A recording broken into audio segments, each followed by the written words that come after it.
Kesabaran Nabi Ayub. Nabi Ayub ketika berada di usia ke-51 tahun, ia diberi ujian yang sangat berat oleh Allah SWT.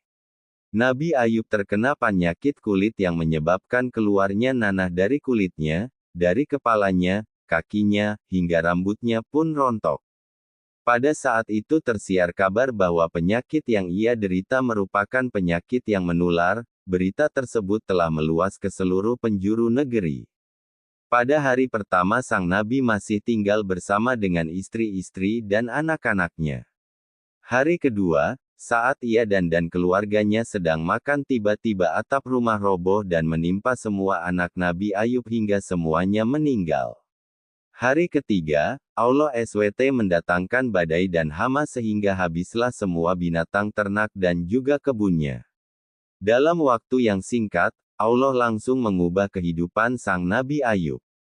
Ia terpaksa harus tinggal di pinggiran negeri, karena orang-orang takut tertular penyakit yang dideritanya. Dikatakan bahwa sang Nabi Allah itu diberikan cobaan selama 18 tahun lamanya, namun ia tidak pernah sekalipun mengeluh. Ia terus bersyukur atas nikmat yang Allah berikan, sekaligus terus berikhtiar dan berobat agar penyakit yang ia derita dapat disembuhkan.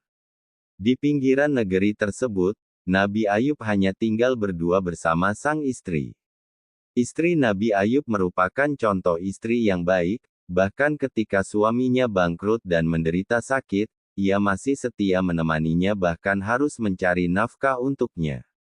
Suatu ketika, sang istri pun berkata kepada Nabi Ayub, "Wahai kekasih Allah, sudah 18 tahun engkau tidak pernah berdakwah lagi, bagaimana jika engkau meminta kepada Allah untuk menyembuhkan penyakitmu, lalu engkau bisa pergi berdakwah lagi?" Namun sang Nabi enggan untuk meminta kesembuhannya kepada Allah, ia malu karena nikmat hidup sehatnya dulu lebih lama daripada ketika ia diberi cobaan sakit. Hingga pada suatu ketika ia pun berdoa kepada Allah agar diberikan kesembuhan, maka Allah langsung menjawab doa sang Nabi.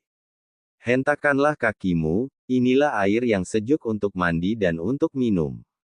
Qs 1:42. Setelah mandi dengan air tersebut, Nabi Ayub kembali sembuh dan kondisi fisiknya jauh lebih baik daripada sebelumnya. Kabar kesembuhannya pun tersebar ke seluruh penjuru negeri. Kemudian dikisahkan bahwa Allah SWT menyuruh Nabi Ayub untuk pergi berjalan keluar sehingga masyarakat dapat melihat bahwa ia benar-benar telah sembuh. Keesokan harinya, masyarakat berbondong-bondong membawakan Nabi Ayub hadiah.